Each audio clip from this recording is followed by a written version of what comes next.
Primera parte. La red de los traumas familiares.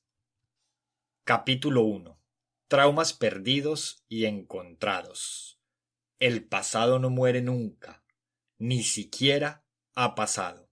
William Faulkner, Requiem por una monja. Los traumas tienen una característica bien documentada y que nos resulta familiar a muchos. Nos impiden articular lo que nos pasa. No solo nos quedamos sin palabras, sino que además nos alteran la memoria. En el transcurso de un incidente traumático, nuestros procesos de pensamiento se pueden dispersar y desorganizar tanto que al final dejamos de reconocer que los recuerdos pertenecen al hecho inicial. En vez de ello, en el inconsciente se nos quedan grabados fragmentos de recuerdo, dispersados en forma de imágenes, de sensaciones corporales y de palabras que pueden activarse más tarde por cualquier cosa que nos recuerde la experiencia de partida, por remota que sea. Cuando se desencadenan estos recuerdos, es como si hubiésemos pulsado un botón invisible de rebobinar que nos hace volver a repetir en nuestras vidas cotidianas aspectos del trauma original. Podemos reaccionar inconscientemente ante determinadas personas, hechos o situaciones de maneras antiguas y familiares que son un eco del pasado. Sigmund Freud identificó esta pauta hace más de 100 años, la repetición traumática o compulsión de repetición, como la denominó. Es un intento por parte del inconsciente de volver a vivir lo que ha quedado por resolver, para intentar hacerlo bien. Este impulso inconsciente de volver a vivir los hechos del pasado puede ser uno de los mecanismos que intervienen cuando las familias repiten en generaciones posteriores los traumas pendientes de resolver.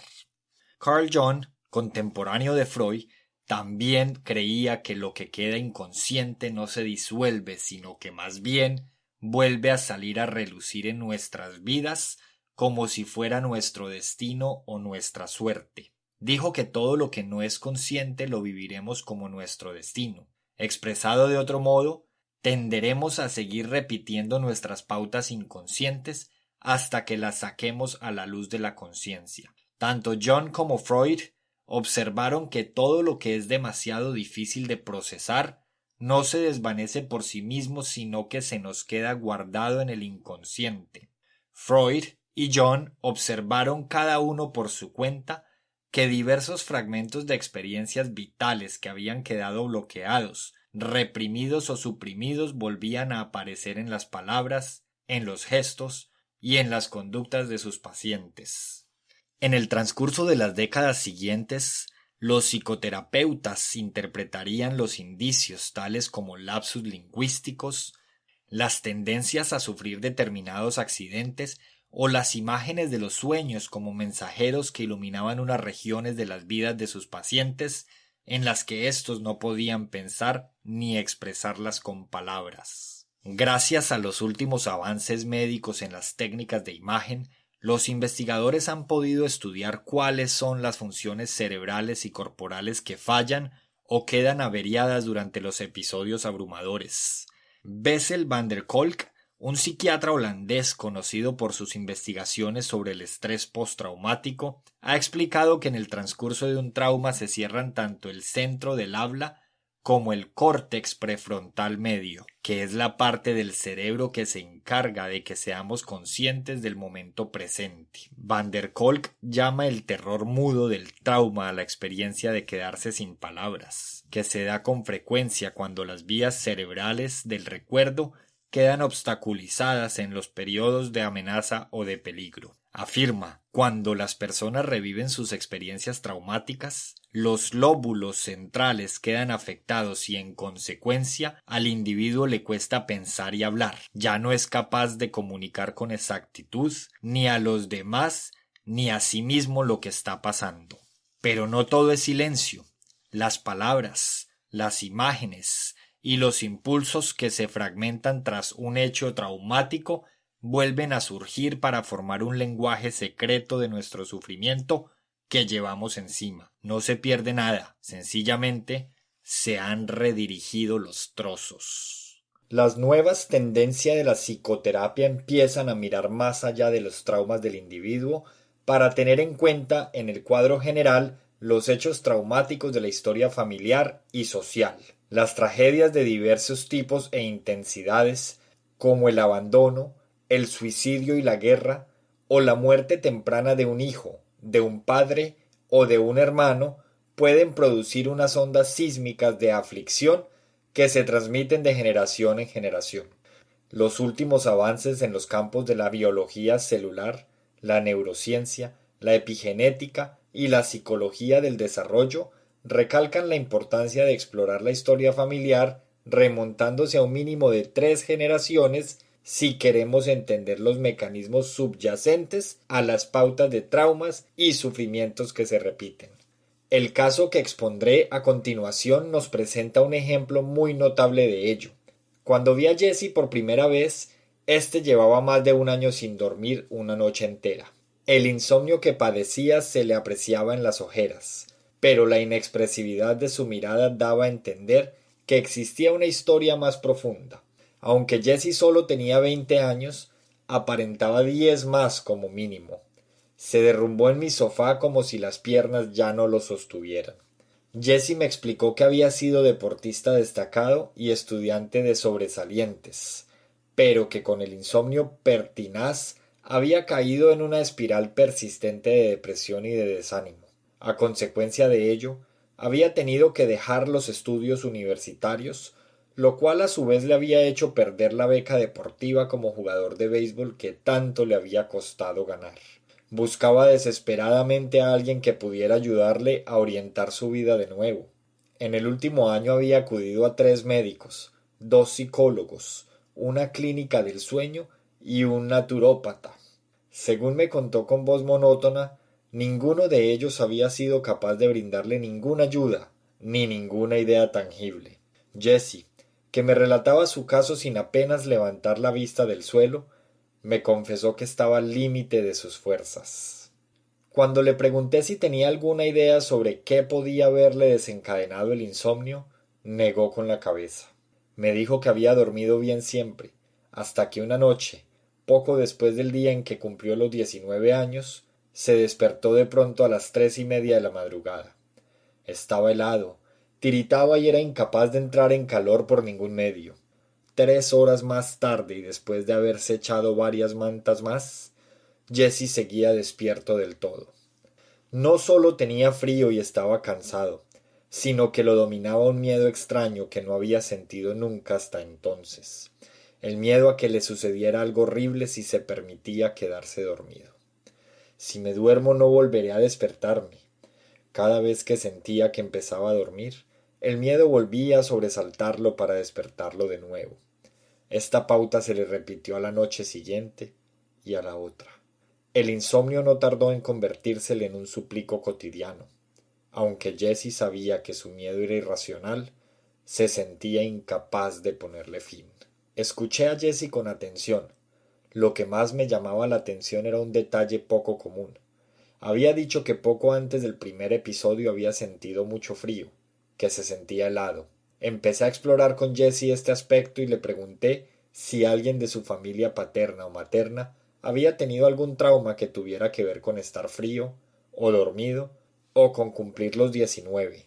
Jesse me contó que su madre le había hablado hacía poco tiempo de la muerte trágica del hermano mayor del padre de Jesse, de un tío cuya existencia no había sabido él, siquiera hasta entonces. Cuando el tío Colin tenía solo 19 años, había muerto congelado en una tormenta cuando inspeccionaba el tendido eléctrico al norte de Yellowknife, en los territorios del noroeste, en Canadá.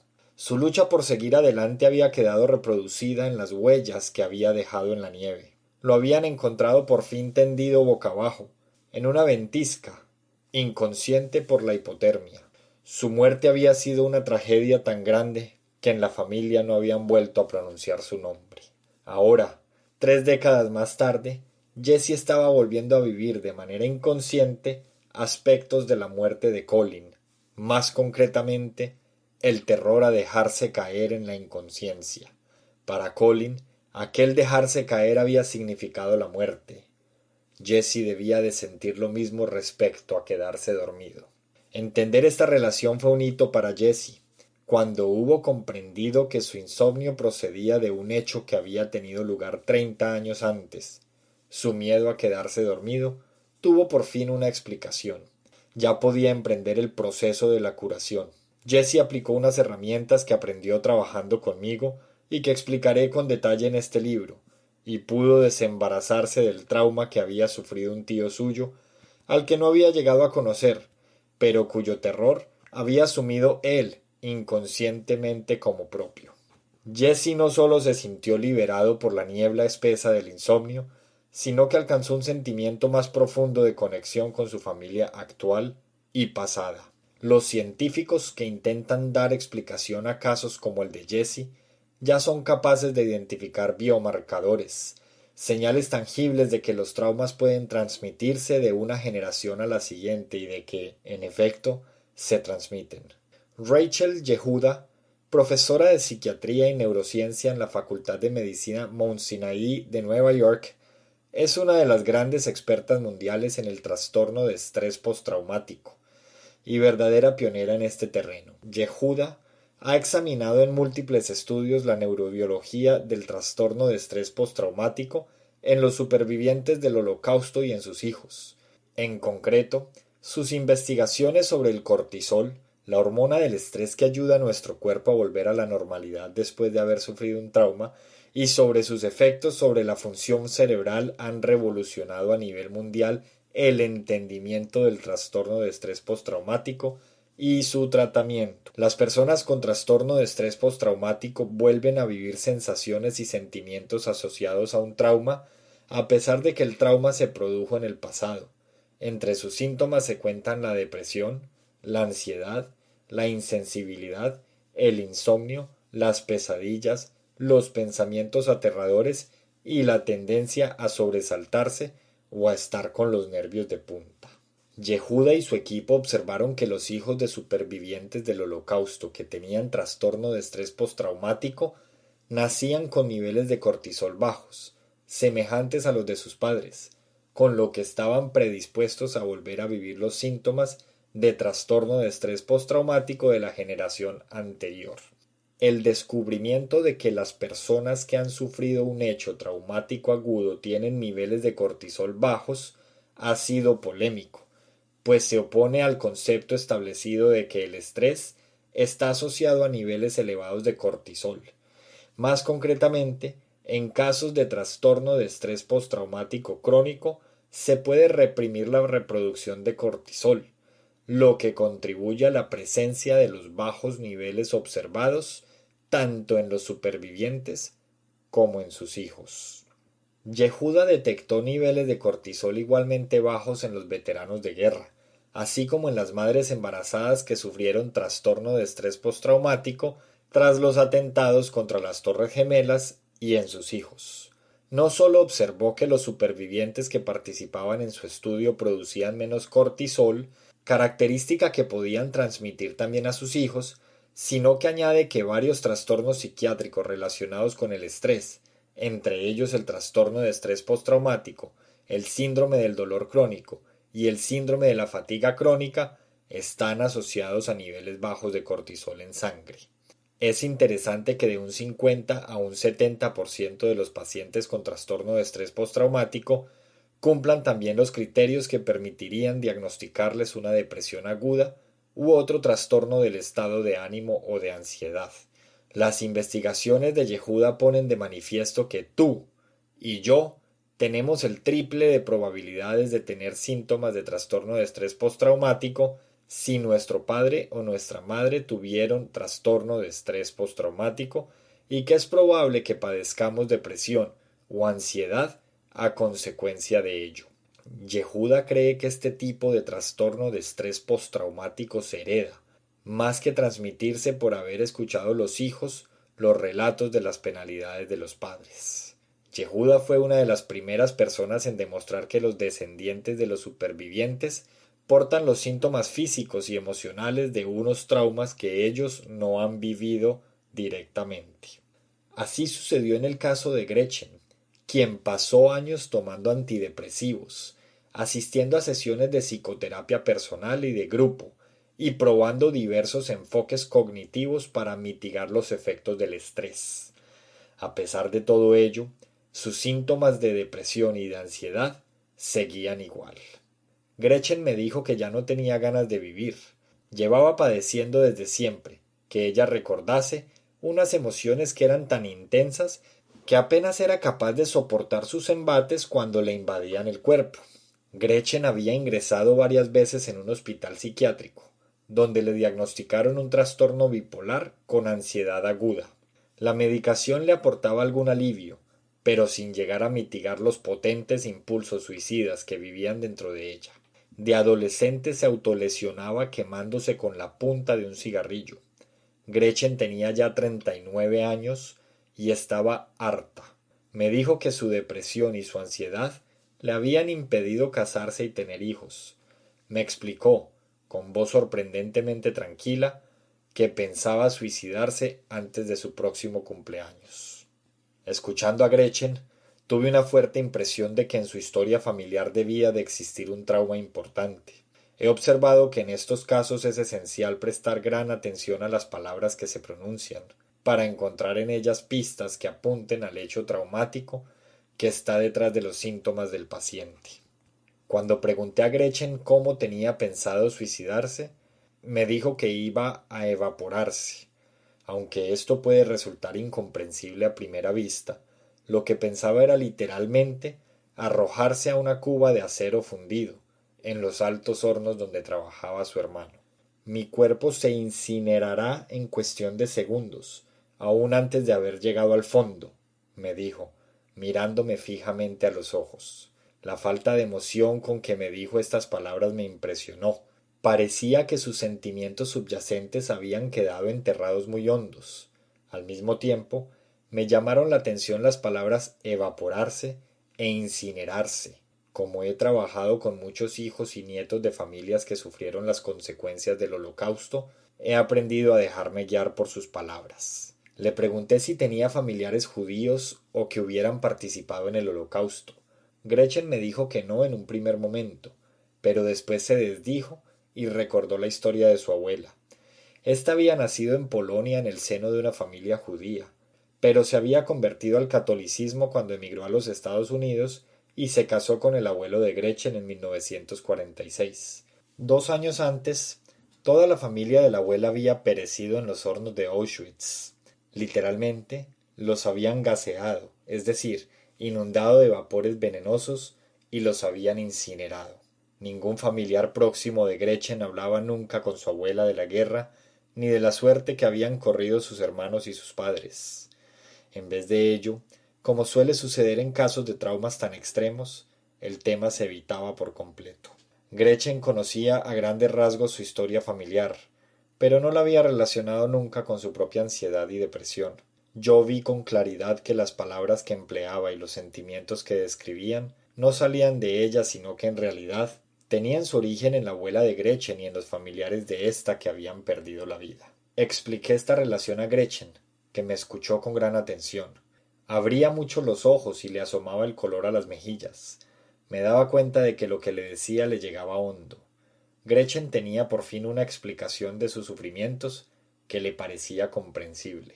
Para ayudarla a que entendiera mejor aquel descubrimiento nuevo para ella, le pedí que se imaginara que estaba en el lugar de su abuela, poniéndose los zapatos de ella, que representaríamos con un par de plantillas de goma espuma que puse en el centro de la moqueta de mi consulta. Le pedí que se imaginara lo que podría haber sentido su abuela después de haber perdido a todos sus seres queridos.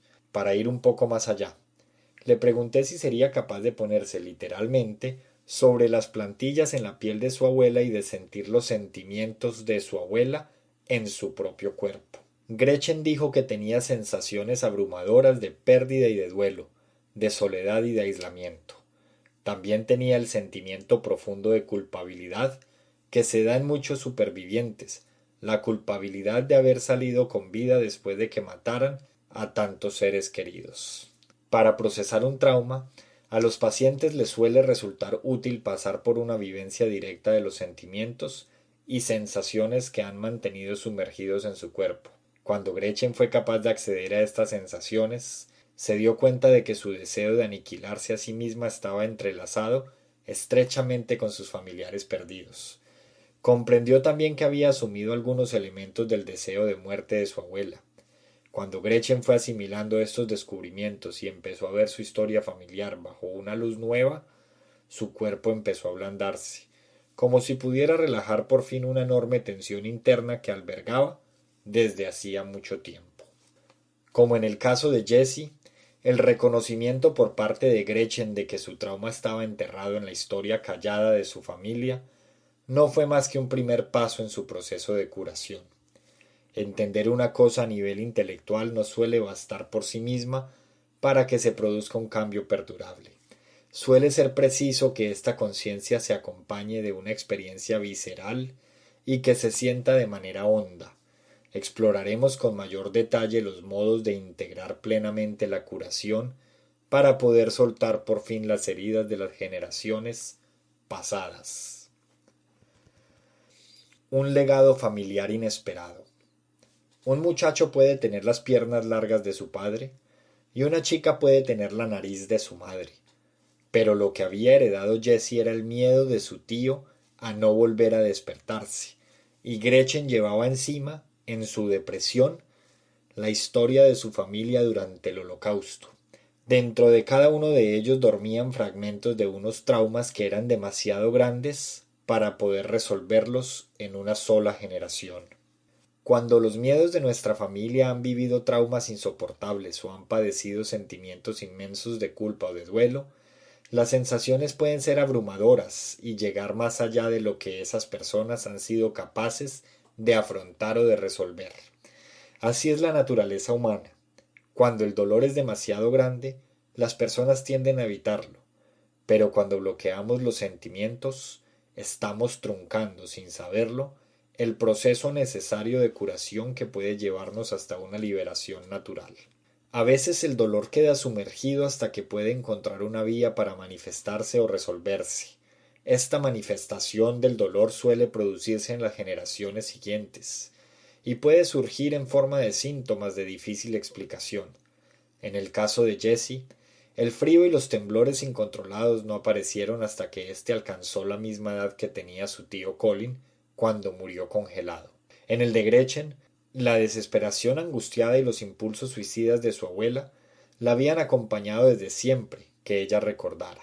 Esos sentimientos habían pasado a formar una parte tan importante de su vida que nadie se había parado a pensar que dichos sentimientos no procedían de ella misma.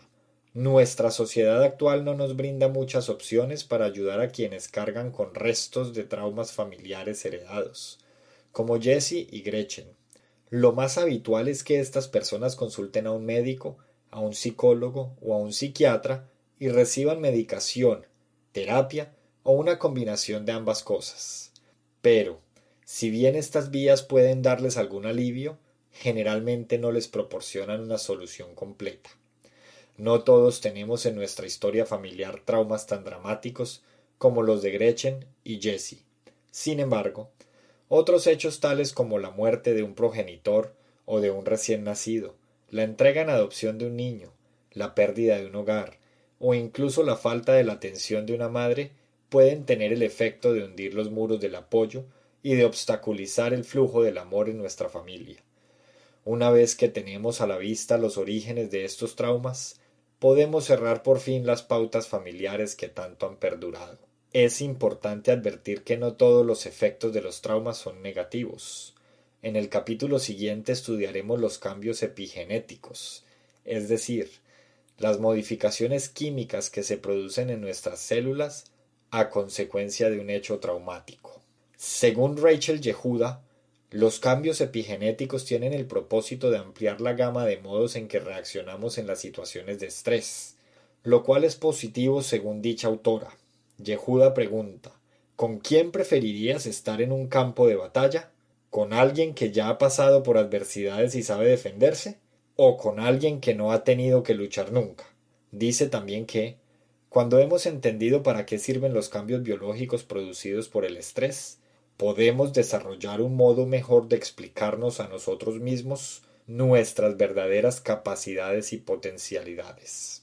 Vistos de este modo, los traumas que heredamos o nuestras propias experiencias personales no solo pueden crear un legado de aflicción, sino que también son capaces de forjarnos un legado de fuerza y de resistencia que se hará sentir durante las generaciones que sigan a la nuestra. Capítulo 2. 3 generaciones de historia familiar compartida. El cuerpo familiar.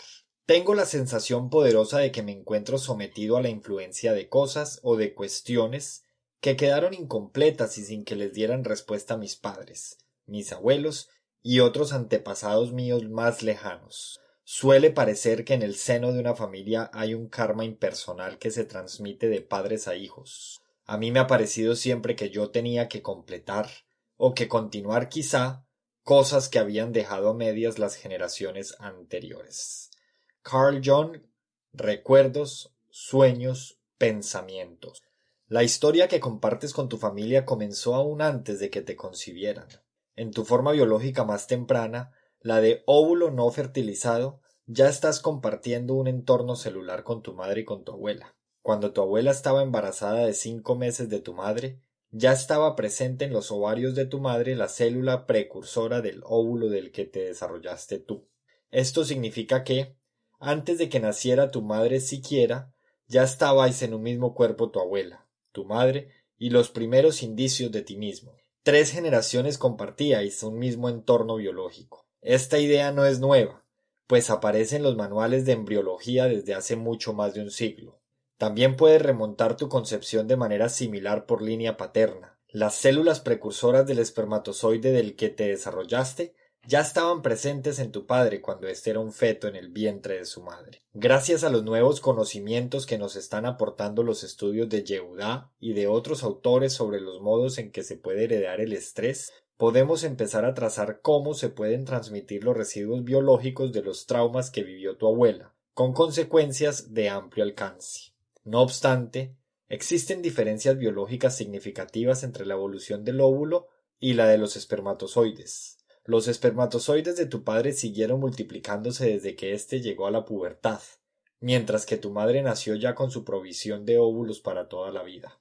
Desde el momento en que sus óvulos quedaron formados en el vientre de tu abuela, esas células dejaron de dividirse, y entre 12 y 40 años más tarde, uno de esos óvulos, fertilizado por un espermatozoide de tu padre, terminó por desarrollarse hasta llegar a ser quien eres ahora. La ciencia actual nos dice que las células de ambos tipos, las precursoras de los óvulos y las de los espermatozoides, pueden quedar marcadas por los hechos, con la posibilidad de afectar a las generaciones sucesivas. Como los espermatozoides de tu padre siguieron desarrollándose durante su adolescencia y su vida adulta, no dejaron de ser susceptibles a las marcas traumáticas hasta casi el momento mismo de tu concepción. Esto tiene unas consecuencias de amplitud imponente, como veremos al estudiar las investigaciones más actuales. La biología celular.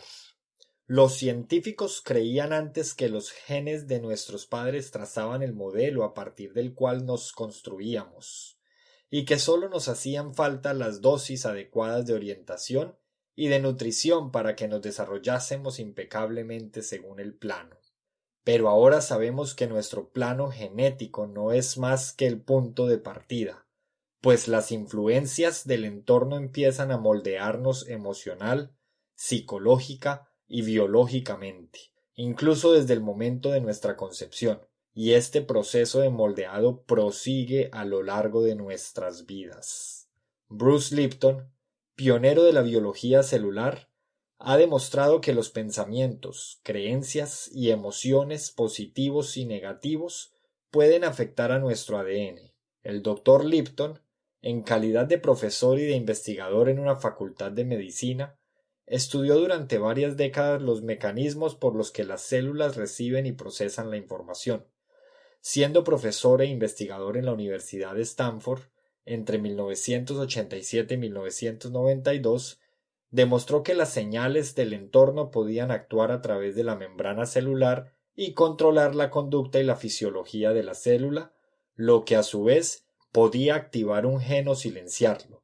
Sus ideas y sus descubrimientos, que fueron polémicos en su época, han sido confirmados después por muchos investigadores. Gracias a trabajos con células animales y humanas, Contamos ahora con una ventana por la que podemos asomarnos al modo en que se transfiere la memoria celular en el útero materno desde la madre hasta su hijo no nacido. Según Lipton, las emociones de la madre, como el miedo, la ira, el amor y la esperanza, entre otras, pueden alterar bioquímicamente la expresión genética de sus hijos. En el embarazo, los nutrientes de la sangre de la madre alimentan al feto a través de la pared de la placenta. Junto con los nutrientes, la madre libera también una gran variedad de hormonas y de señales de información generadas por las emociones que siente. Estas señales químicas activan determinadas proteínas receptoras de las células, desencadenando una cascada de cambios fisiológicos, metabólicos y de conducta, tanto en el cuerpo de la madre como en el feto. Las emociones crónicas o repetitivas, como la ira y el miedo, pueden marcar al hijo, preparando o preprogramando en esencia el modo en que se adaptará el niño o niña a su entorno. Lipton explica: cuando las hormonas del estrés atraviesan la placenta humana, hacen que los vasos sanguíneos del feto estén más constreñidos en las vísceras, con lo que se envía más sangre a la periferia, preparando al feto para una respuesta conductual de lucha o huida. En este sentido, el niño que ha vivido en el útero un entorno estresado puede adquirir reactividad ante una situación estresante similar. Ya se han publicado múltiples estudios en los que se documenta cómo puede afectar al hijo el estrés de la madre embarazada, incluso desde el primer trimestre de embarazo. En uno de estos estudios, publicado en 2010 en la revista científica Biological Psychiatry, se exploraba la relación entre el estrés prenatal y sus efectos sobre el neurodesarrollo de los recién nacidos. Los investigadores midieron la hormona cortisol, que regula el estrés, en el fluido amniótico de 125 madres embarazadas para determinar sus niveles de estrés. Los resultados demostraron que los recién nacidos que habían estado expuestos a niveles elevados de cortisol en el útero materno, hasta en etapas tan tempranas como la 17ª semana de la concepción, manifestaban falta de desarrollo cognitivo al ser evaluados a los 17 meses del nacimiento. El psiquiatra Thomas Berney nos dice en su libro El vínculo afectivo con el niño que va a nacer, un programa de 9 meses para tranquilizar, estimular y comunicarse con su bebé. Si la madre embarazada tiene estrés agudo o crónico, su cuerpo elaborará hormonas del estrés, entre ellas la adrenalina y la noradrenalina, que circulan por su torrente sanguíneo y llegan hacia el útero, induciendo el mismo estado de estrés en el niño no nacido. Berney añade: nuestros estudios indican que las madres que están sometidas a un estrés constante y extremo tienen mayores probabilidades de tener niños prematuros, de peso inferior a la media, hiperactivos, irritables y con tendencia alcohólico infantil. En casos extremos, estos niños pueden nacer con los pulgares irritados por habérselos chupado o incluso con úlceras. Lipton recalca la importancia de la que él llama paternidad consciente, es decir, de ejercer la paternidad y maternidad desde el conocimiento de que el desarrollo y la salud del niño pueden sufrir la influencia profunda de los pensamientos, las actitudes y las conductas de los padres desde antes de la concepción hasta el desarrollo postnatal. Los padres que no querían tener un hijo, los padres que están preocupados constantemente por sus posibilidades de supervivencia y por tanto por las de sus hijos, las mujeres que sufren malos tratos físicos y emocionales durante el embarazo. En todas estas situaciones se pueden transmitir al hijo las indicaciones de un entorno adverso que rodea a su nacimiento. Sabiendo que las emociones se pueden transmitir por vía biológica y que 3 generaciones comparten un mismo entorno biológico del vientre materno, imagínate la siguiente situación. Un mes antes de que nazca tu madre, tu abuela recibe la noticia devastadora de que su marido ha muerto en un accidente. Tu abuela, que tendría que prepararse para la llegada de una nueva criatura y contaría con poco tiempo y libertad para llorar la pérdida, seguramente sumergiría sus emociones en el cuerpo que estaba compartiendo con su hija y con su nieto. Tu madre y tú sabríais algo de ese duelo en un lugar muy hondo dentro de ti, en un lugar que compartís los 3. El estrés puede producir cambios en nuestro ADN dentro de este entorno compartido. En el apartado siguiente veremos cómo afectan a nuestros genes los traumas de nuestra historia familiar. La epigenética. Los trabajos de Lipton sobre la memoria celular se adelantaron y sirvieron de base a un nuevo campo de investigación llamado epigenética, que es el estudio de los cambios heredables de la función genética que se producen sin cambios en la secuencia del ADN. En un principio se creía que la herencia genética se transmitía únicamente por el ADN cromosómico que recibíamos de nuestros padres. Ahora que los científicos entienden mejor el genoma humano, han descubierto el hecho sorprendente de que el ADN cromosómico, el ADN responsable de la transmisión de rasgos físicos como el color del cabello, de los ojos y de la piel, solo constituye menos de un 2% del total de nuestro ADN. El 98% restante está compuesto por el llamado ADN no codificante, que es responsable de muchos de los rasgos emocionales, de conducta y de personalidad que heredamos. Los científicos lo consideraban inútil en general y lo llamaban ADN basura, pero en los últimos tiempos han empezado a reconocer su importancia.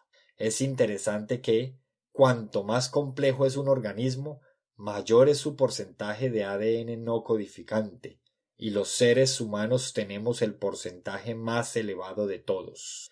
Se sabe que los factores de estrés ambientales, como las toxinas y la nutrición inadecuada, así como las emociones estresantes, afectan al ADN no codificante.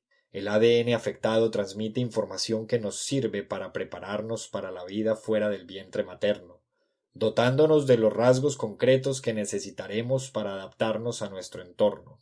Según Rachel Yehuda, los cambios epigenéticos nos preparan biológicamente para que podamos afrontar los traumas que sufrieron nuestros padres. Al prepararnos para unos factores de estrés similares, nacemos dotados de un conjunto concreto de herramientas que nos servirán para sobrevivir.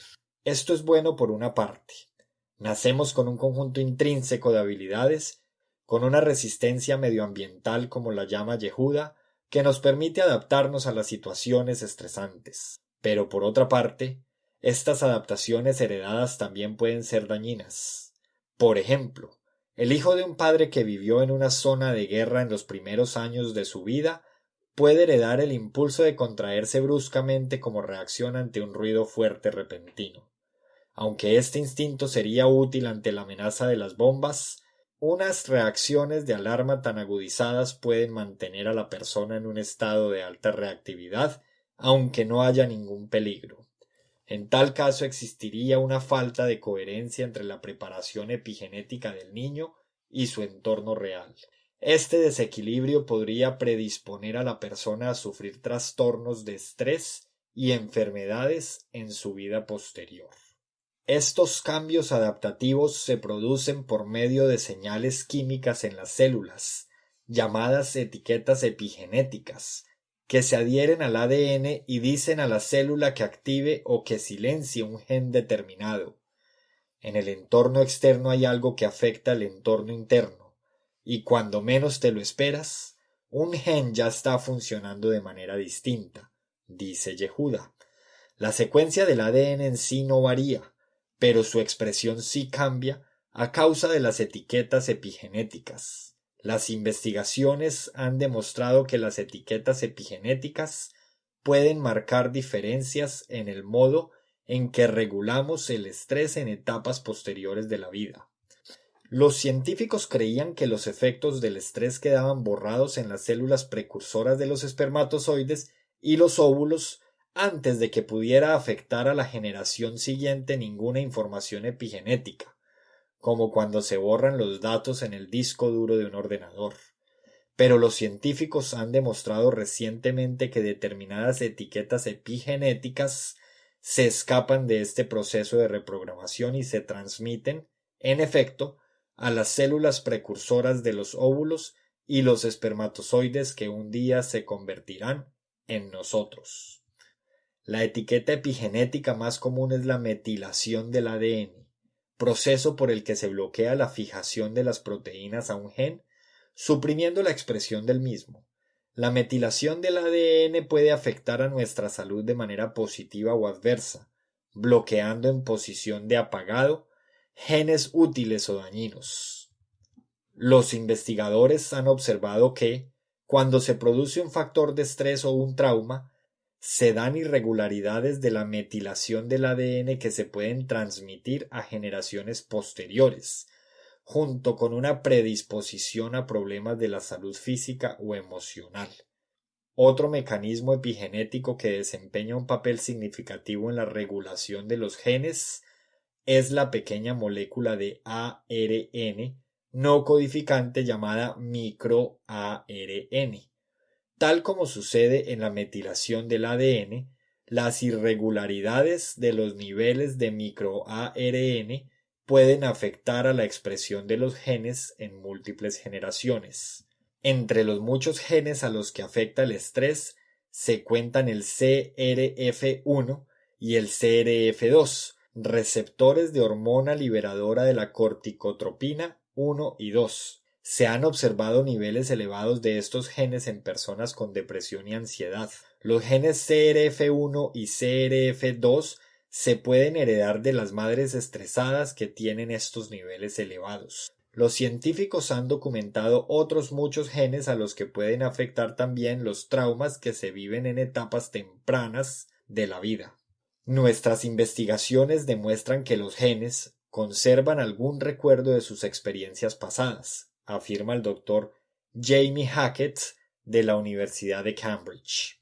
El estudio histórico que dirigió Yehuda en 2005 popularizó notablemente la idea de que las pautas de estrés se transfieren, en efecto, de las mujeres embarazadas a sus hijos. Las mujeres que estaban en segundo o tercer trimestre de embarazo y que se encontraban en las Torres Gemelas o en sus proximidades durante los atentados del 11 de septiembre en Nueva York y que desarrollaron más tarde el trastorno de estrés postraumático, dieron a luz a niños con niveles bajos de cortisol. Estos hijos también daban muestras de mayor agitación como reacción ante estímulos nuevos. Cuando los niveles de cortisol están comprometidos, también se compromete nuestra capacidad para regular las emociones y controlar el estrés. Los recién nacidos eran además más pequeños en relación a su edad gestacional. Yehuda y sus compañeros sugieren que los resultados del estudio sobre el 11 de septiembre se deben probablemente a mecanismos epigenéticos. Observaron 16 genes que se expresaban de manera distinta en las personas que habían desarrollado trastorno de estrés postraumático tras el 11 de septiembre, respecto de las que no lo habían desarrollado. Yehuda y su equipo del Hospital Mount Sinai de Nueva York publicaron en agosto de 2015 en la revista científica Biological Psychiatry un estudio en el que demostraban que los cambios de los genes se podían transmitir de padres a hijos. El equipo de investigación de Yehuda analizó una región determinada del gen FKBP5 asociado a la regulación del estrés y observaron que los judíos que habían vivido traumas durante el Holocausto y los hijos de estos compartían una pauta genética similar. Más concretamente, encontraron etiquetas epigenéticas en una misma parte del gen, tanto en los padres como en los hijos. Compararon estos resultados con los de otras familias judías que no habían vivido en Europa durante la guerra, y llegaron a la conclusión de que los cambios de los genes de los hijos solo se podían explicar por los traumas que habían vivido los padres. Ya se ha publicado un número significativo de estudios que muestran cómo pueden influir las experiencias traumáticas de los padres sobre la expresión genética y sobre las pautas de estrés de los hijos. El doctor Eric Nestler ha escrito en un artículo titulado Mecanismos epigenéticos de depresión, publicado en la revista JAMA Psychiatry en febrero de 2014. Abro comillas, de hecho, se ha demostrado que los acontecimientos vitales estresantes modifican la susceptibilidad al estrés de las generaciones posteriores. Cierro comillas. Las madres embarazadas que desarrollaron trastorno de estrés postraumático después de los atentados del 11 de septiembre, tuvieron que no solo tenían niveles de cortisol problemáticos, sino que se sobresaltaban más con los ruidos fuertes y al ver a personas desconocidas. En un estudio realizado en Inglaterra, se observó que los problemas emocionales y de conducta de los niños se duplicaban cuando sus madres habían sufrido ansiedad durante el embarazo. Los traumas son capaces de extender sus tentáculos desde el pasado y hacer nuevas víctimas. Ha escrito en la revista Psychology Today el psiquiatra David Sack, especializado en adicciones. Abro comillas, los hijos de un padre que sufre un trastorno de estrés postraumático pueden desarrollar a veces su propio trastorno de estrés postraumático, al que llamamos trastorno de estrés postraumático secundario, cierro comillas. El doctor Sack expone que cerca de un 30% de los niños, cuyo padre o madre estuvieron destinados en el conflicto de Irak o de Afganistán y contrajeron trastorno de estrés postraumático, sufren síntomas similares. Abro comillas. El trauma del padre se repite en el hijo, y los problemas conductuales y emocionales del hijo pueden ser un reflejo de los padres. Cierro comillas. Los hijos de un padre o una madre que sufrió traumas durante el genocidio de Camboya, por ejemplo, tienden a padecer depresión y ansiedad. Del mismo modo, entre los hijos de australianos que combatieron en la guerra de Vietnam, se da una tasa de suicidio superior a la de la población en general. La tasa de suicidios más elevada de todo el hemisferio occidental se da entre los jóvenes indios americanos que viven en las reservas de los Estados Unidos. En algunas partes de este país, esta tasa es entre 10 y 19 veces superior a la de la juventud estadounidense en general. Albert Bender, historiador y abogado cherokee especializado en derecho indioamericano, propone que el trauma intergeneracional que sufren todos los pueblos nativos, pero más especialmente la juventud indioamericana, es consecuencia de la política histórica de genocidio que cristalizó en las masacres incontables, en los traslados de población forzosos y en las campañas militares que prosiguieron hasta finales del siglo XIX y culminaron en la masacre de Wounded Knee. Bender considera que estos suicidios están alimentados por el duelo generacional. Según dice, todos estos recuerdos resuenan de una manera u otra en las mentes de nuestros jóvenes. Explica que los jóvenes se están ahorcando con una frecuencia tal que en muchas reservas se celebra que pase una semana entera sin que se haya producido ningún suicidio. El doctor Lemanuel Lee Bitsoy, miembro de la Nación Navajo e investigador asociado de genética en la Universidad de Harvard, corrobora la afirmación de Bender de que los jóvenes están volviendo a vivir el pasado en sus síntomas. El doctor Bitsoy cree que las investigaciones sobre epigenética están empezando a aportar por fin pruebas tangibles de que el trauma intergeneracional es un fenómeno real. Los jóvenes indioamericanos, como los hijos de los veteranos de guerra, como los hijos de los supervivientes del Holocausto, como los hijos de los supervivientes del genocidio de Camboya y como los hijos de los supervivientes de los atentados contra las Torres Gemelas, se cuentan entre las últimas víctimas del trauma transgeneracional en el mundo actual. Es inquietante el hecho de que la lista se va alargando cada vez más. La violencia, la guerra y la opresión siguen esparciendo las semillas de la repetición generacional de las vivencias a medida que los supervivientes, sin saberlo, van transmitiendo lo que han vivido a las generaciones siguientes. Veamos un caso notable.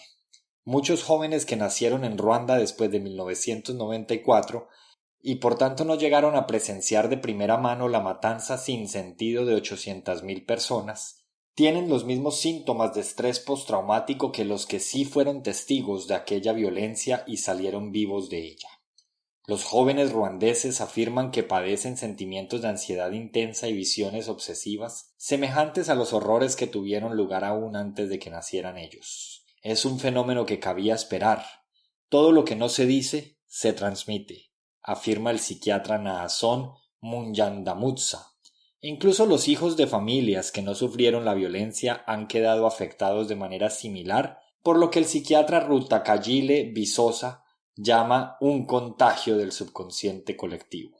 Yehuda afirma que los hijos de madres que sufren trastorno de estrés postraumático tienen el triple de probabilidades de que se les diagnostique a su vez un trastorno de estrés postraumático que los niños de los grupos de control. Ha observado también que los hijos de los supervivientes tienen entre el triple y el cuádruple de probabilidades de padecer depresión o ansiedad o de caer en el consumo de drogas cuando el padre o la madre han tenido trastorno de estrés postraumático. Yehuda y su equipo también han sido capaces de apreciar diferencias en los síntomas de los niños en función de si el trastorno de estrés postraumático les fue transmitido por la madre o por el padre. Ha descubierto que el trastorno de estrés postraumático paterno hace aumentar la probabilidad de que el hijo se sienta disociado de sus recuerdos, mientras que el trastorno de estrés postraumático materno aumenta las probabilidades de que el hijo tenga dificultades para calmarse. Yehuda expone más concretamente que los hijos de padres que tuvieron trastorno de estrés postraumático tienen mayores probabilidades de ser proclives a la depresión o a reacciones de estrés crónico. Parece ser que en los hijos de madres que tuvieron trastorno de estrés postraumático se da el efecto contrario. Yehuda observa que las madres que sobrevivieron al Holocausto temían verse separadas de sus hijos y que los hijos e hijas del Holocausto solían quejarse de que sus madres les tenían un apego excesivo. Yehuda cree que las modificaciones epigenéticas inducidas por el estrés que heredamos de nuestro padre se producen antes de la concepción y se transmiten por el esperma del padre. Cree también que estos cambios se pueden producir en nuestra madre tanto antes de la concepción como en el transcurso de la gestación. Yehuda observa también que la edad de la madre cuando se produce el trauma es un factor significativo que determina lo que ésta transmite a sus hijos. Por ejemplo, los hijos de supervivientes del Holocausto heredaron variaciones de la enzima que convierte el cortisol activo en cortisol inactivo, variaciones que dependían de si sus madres eran muy jóvenes o personas adultas durante el Holocausto. El trastorno de estrés postraumático de un abuelo puede afectar también a las generaciones siguientes. Como vimos en el caso de Gretchen, los traumas asociados a la guerra pueden seguir escalando y afectar a los hijos de los que sufrieron el trauma de partida. Los traumas, no solo los de la guerra, sino los de cualquier hecho lo bastante significativo como para perturbar el equilibrio emocional de nuestra familia, un delito, un suicidio, una muerte temprana o una muerte repentina o inesperada, pueden llevarnos a revivir, en el sentido de volver a vivir, síntomas de traumas del pasado. Dice Sack, el trauma se extiende por la sociedad, además de intrageneracionalmente. La herencia epigenética. Solo en los últimos tiempos los científicos han empezado a entender los procesos biológicos que tienen lugar cuando se hereda el trauma. Para profundizar en este conocimiento, los investigadores han recurrido a los estudios con animales, teniendo en cuenta que los ratones tienen un mapa genético notablemente similar al humano. Un 99% de los genes de los seres humanos tienen sus equivalentes en los ratones. Estos estudios nos proporcionan una ventana por la que podemos asomarnos a los efectos que ejerce el estrés heredado sobre nuestras propias vidas. Estas investigaciones resultan valiosas por otro motivo, dado que pueden hacer una nueva generación de ratones al cabo de unas 12 semanas. Es posible obtener resultados en estudios multigeneracionales en relativamente poco tiempo. Para llevar a cabo un estudio similar con seres humanos, podrían tener que pasar hasta 60 años. Ya se están relacionando los cambios químicos de la sangre, el cerebro, los óvulos y los espermatozoides de los ratones con pautas conductuales tales como la ansiedad y la depresión en generaciones posteriores. Por ejemplo, en los estudios realizados sobre la descendencia, se ha observado que el estrés de la separación materna provocaba traumas, tales como cambios de la expresión genética que podían observarse a lo largo de 3 generaciones. En uno de los estudios de este tipo, los investigadores impidieron a las hembras alimentar a sus crías en periodos de hasta 3 horas cada día durante las 2 primeras semanas de vida de éstas. En su vida posterior, Las crías manifestaban conductas semejantes a lo que se podría llamar depresión en los seres humanos. Parecía que los síntomas de los ratones se les iban agravando con la edad. Cosa sorprendente, algunos machos no manifestaban estas conductas en sí mismos, pero parecía que transmitían epigenéticamente los cambios de conducta a sus descendientes hembras. Los investigadores observaron también alteraciones de la metilación y cambios de la expresión genética en los ratones estresados. Entre los genes afectados se contaba el CRF2, que regula la ansiedad tanto en los ratones como en los seres humanos. Los investigadores observaron también que las células germinales, las células precursoras de los óvulos y de los espermatozoides, y los cerebros de las crías quedaban afectados por el estrés causado tras la separación de sus madres. En otro experimento realizado con ratas, las crías que recibieron niveles bajos de atención materna mostraban en su vida adulta más ansiedad y más reactividad al estrés que las ratas que habían recibido niveles altos de atención materna. Esta pauta de estrés se observó a lo largo de múltiples generaciones. Es bien sabido que los recién nacidos a los que se ha separado de sus madres pueden sufrir dificultades a consecuencia de ello. En estudios realizados con ratones macho, las crías a las que se separaba de sus madres reflejaban incrementos de la susceptibilidad al estrés que les perduraban toda la vida y tenían a su vez descendientes en los que se manifestaban pautas de estrés similares a lo largo de varias generaciones. En uno de estos estudios, realizado en 2014 en el Instituto de Investigaciones Cerebrales de la Universidad de Zúrich, los investigadores sometieron a ratones macho a periodos repetidos y prolongados de estrés intenso, separándolos de sus madres. Después, los ratones traumatizados manifestaban diversos síntomas propios de la depresión. A continuación, los investigadores hicieron que los ratones se reprodujeran y descubrieran que las crías de la segunda y de la tercera generación manifestaban los mismos síntomas de trauma, a pesar de no haberlos sufrido por sí mismas. Los investigadores observaron también una presencia anormalmente elevada de microARN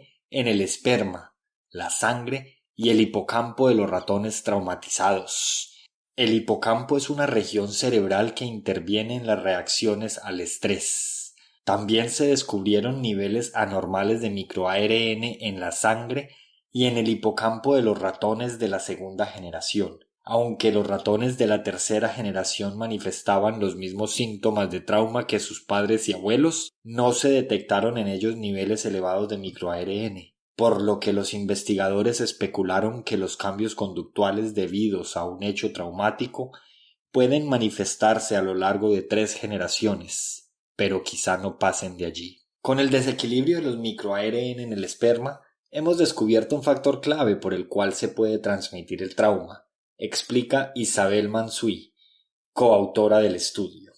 Su equipo y ella están estudiando actualmente el papel de los microARN en la herencia del trauma en los seres humanos.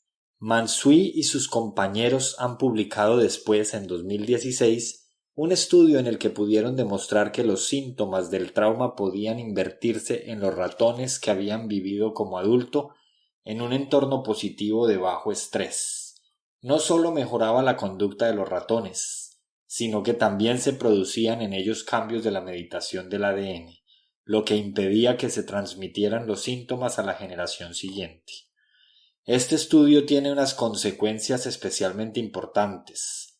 Veremos en capítulos posteriores el modo de crear imágenes positivas y experiencias enriquecedoras que contribuyen a invertir las pautas de estrés que pueden haber afectado a nuestra familia durante varias generaciones. Los estudios realizados con ratones son interesantes, sobre todo porque brindan a la ciencia pruebas tangibles de cómo los desafíos que vive una generación se pueden convertir en la herencia que se transmite en la siguiente. En un estudio realizado en 2013 en la Facultad de Medicina de la Universidad de Mori sobre los descendientes de ratones macho estresados, los investigadores descubrieron que los recuerdos traumáticos se podían transmitir a las generaciones sucesivas a través de cambios epigenéticos que se producen en el ADN. Se enseñó a los ratones de una generación a que temieran el aroma de la acetofenona, semejante al de las flores de cerezo. Cada vez que se les sometía a este olor, recibían al mismo tiempo una descarga eléctrica. Al cabo de un tiempo, los ratones que habían sufrido las descargas tenían un número mayor de receptores olfativos asociados a ese aroma concreto, que les permitían detectarlo en concentraciones menores. También tenían dilatadas las regiones cerebrales dedicadas a dichos receptores. Los investigadores también pudieron identificar cambios en los espermatozoides de los ratones. Pero lo más interesante de este estudio fue lo que sucedió en las 2 generaciones sucesivas. Cuando se sometía a este olor floral a los hijos de los ratones que habían sufrido las descargas, así como a las crías de estos hijos, se sobresaltaban y lo evitaban a pesar de no haberlo percibido nunca hasta entonces. También se apreciaba en ellos los mismos cambios cerebrales. Parecía ser que los ratones no sólo heredaban la sensibilidad al olor, sino también la respuesta de miedo asociada al mismo. Brian Díaz, uno de los investigadores que participaron en este estudio, sugiere que en el esperma hay algo que informa o que permite que se herede esa información. Su equipo y él observaron una metilación del ADN anormalmente baja, tanto en el esperma de los ratones padres como en el de los hijos de estos. Aunque todavía se sigue investigando el mecanismo preciso por el que se conserva en el ADN la experiencia traumática de un progenitor, Díaz dice que los padres tienen el deber de informar a su descendencia de que un entorno determinado fue negativo para ellos. Este estudio concreto nos aporta pruebas convincentes de la existencia de lo que los investigadores han llamado herencia epigenética transgeneracional, es decir, el concepto de que las conductas se pueden transmitir de una generación a la siguiente. Cuando yo trabajo con familias en mi consulta profesional, suelo ver pautas recurrentes de enfermedad, depresión, ansiedad, dificultades de pareja y penalidades económicas, y siempre siento la necesidad de estudiarlas más a fondo. ¿Cuál fue el hecho no explorado que se produjo en una generación anterior y que impulsa la conducta de este hombre que pierde todo su dinero en las carreras de caballos, o de esta mujer que solo quiere tener relaciones íntimas con hombres casados? ¿Qué influencias han sufrido sus herencias genéticas? Díaz y su equipo esperan realizar nuevos trabajos con los que puedan determinar si se aprecian efectos similares en los genes de los seres humanos. Mientras llegue el día en que se hayan examinado los datos de estudios realizados sobre múltiples generaciones humanas, las investigaciones realizadas con animales nos animan, sin duda, a pararnos a considerar que hemos nacido compartiendo el estrés de nuestros padres y abuelos. En un estudio realizado en 2013 sobre ratas hembra y publicado en la revista Biological Psychiatry, los investigadores de la Universidad de Haifa, Hiba Zaidan, Mika Leshem e Ina Geisler-Salomon descubrieron que incluso los niveles de estrés relativamente suaves antes de la concepción y del embarazo resultaban lo bastante significativos como para afectar a los descendientes. Se sometió a algunas ratas a estrés de menor importancia, como por ejemplo a cambios de la temperatura, en etapas tempranas de su vida, desde los 45 días de edad que equivalen a la adolescencia en los seres humanos. Cosa notable, los efectos se podían apreciar en la generación siguiente. Los investigadores se centraron en el gen CRF1, que codifica una molécula que interviene en la respuesta del cuerpo al estrés, y detectaron cantidades elevadas del producto molecular de este gen en el cerebro de las ratas hembra estresadas. Descubrieron también concentraciones elevadas hasta un nivel significativo de este mismo producto molecular en los óvulos de las hembras estresadas, así como en el cerebro de sus crías, lo que demostraba que la información sobre la experiencia estresante se estaba transmitiendo a través de los óvulos. Los investigadores recalcan que la conducta alterada de las ratas recién nacidas no guarda ninguna relación con el tipo de atención y cuidados que recibían las crías de sus madres. Este estudio concreto da a entender que, aunque los seres humanos recibamos buen trato y apoyo en nuestros primeros años, No dejamos de recibir el estrés que sufrieron nuestros padres antes de que nos concibieran. En el capítulo siguiente veremos cómo los hermanos, hijos de los mismos padres, pueden heredar traumas distintos y hacer vidas diferentes a pesar de haber compartido una misma crianza. En un estudio sobre ratas realizado en 2014 en la Universidad de Lethbridge en Canadá, los investigadores observaron los efectos del estrés sobre las madres preñadas y su influencia sobre los partos precoces. Los resultados indicaron que las madres estresadas tenían crías prematuras y que sus hijas también tenían partos prematuros. Las nietas tenían incluso más partos prematuros que sus madres. Pero lo que más sorprendió a los investigadores fue lo que se produjo en la tercera generación. Las nietas de abuelas estresadas tenían partos prematuros aunque sus madres no hubieran estado estresadas. Herlinde Metz, autora principal del artículo, dice: fue sorprendente el hallazgo de que el estrés suave a moderado durante el embarazo tenía un efecto acumulativo a lo largo de las generaciones. Así los efectos del estrés iban en aumento en cada generación. Metz cree que los cambios epigenéticos se deben a las moléculas de microARN no codificante. Estos resultados podrían tener consecuencias para las madres humanas que corren riesgo de complicaciones debidas al estrés en el embarazo o en el parto. Dado que una generación humana tarda unos 20 años en producirse, todavía están pendientes de llegar los resultados de estudios sobre seres humanos a lo largo de múltiples generaciones. No obstante, a la luz de las investigaciones que demuestran que el estrés se puede transmitir a lo largo de 3 generaciones de ratones como mínimo, los investigadores suponen que es probable que los hijos de padres humanos que han sufrido un hecho traumático o estresante no solo transmitirán esta pauta a sus hijos, sino también a sus nietos. Resulta inquietante observar que la Biblia, en el libro de los Números 14, 18, corrobora las afirmaciones de la ciencia moderna, o a la inversa, pues afirma que los pecados, las iniquidades o las consecuencias de los padres pueden afectar a los hijos hasta la tercera y la cuarta generación. Más concretamente, en la Nueva Traducción Viviente se lee: el Señor es lento para enojarse y está lleno de amor inagotable y perdona toda clase de pecado y rebelión, pero no absuelve al culpable. Él extiende los pecados de los padres sobre sus hijos. Toda la familia se ve afectada, hasta los hijos de la tercera y la cuarta generación.